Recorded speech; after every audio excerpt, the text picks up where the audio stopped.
Hi everyone, my name is Arina.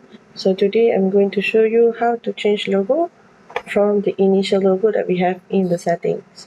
Okay, so first this is one example where I put logo by using AiHouse logo, which is on the default setting.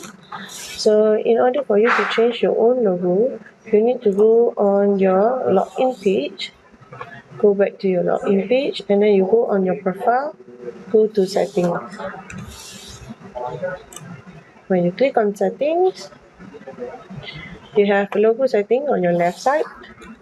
Okay, so you can go on logo setting and then you can upload your own logo. Okay, if you want to change your own store logo, you can use this one as for store logo, and then this one is for renderings. Okay, drawing, panorama. So this is where is the place for you to change your own logo. Alright, so that's all for me. Thank you.